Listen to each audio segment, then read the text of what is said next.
Hello everyone, as my first starter build this time, it's a ranger bow with lightning damage and we'll quickly clear the areas and the bosses.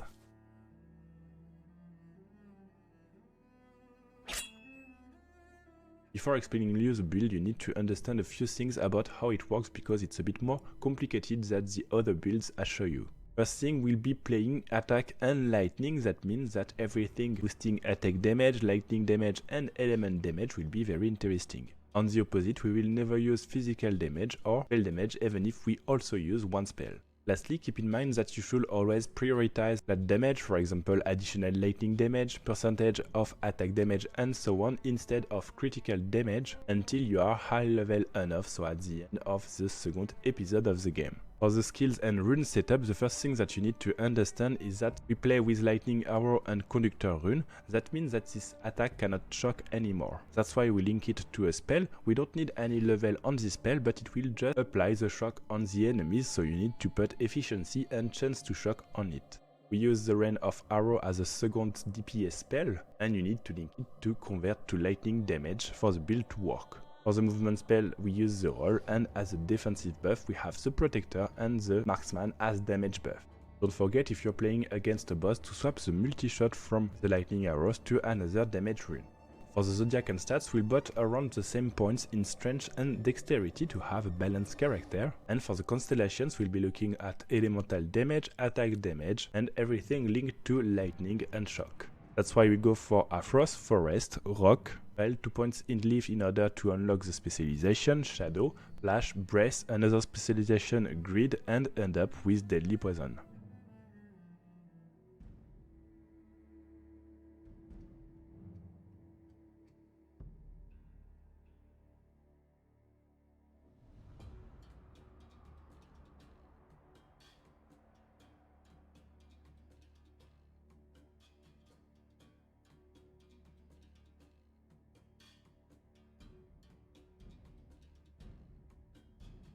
For the gear, it will be nice to have both armor and dodge in order to match for the strength and dexterity. If you wish to have, for example, more strength and a bit less of dexterity, you can also match your equipment parts for your stats. Of course, then we want life resistances, attack damage, lightning and element damage.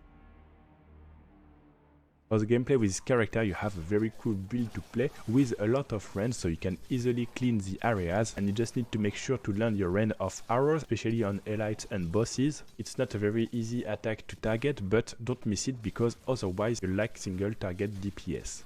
Also, against the boss, I took a few hits to show you how the armor and dodge stances work well together. You'll see that in the end we have quite a tanky character with these stats.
Thanks for watching this video. I hope you like this ranger build on Undecember to kill your foes and enemies. Once again, thanks to my mate Zale who shared his account so I can do this build.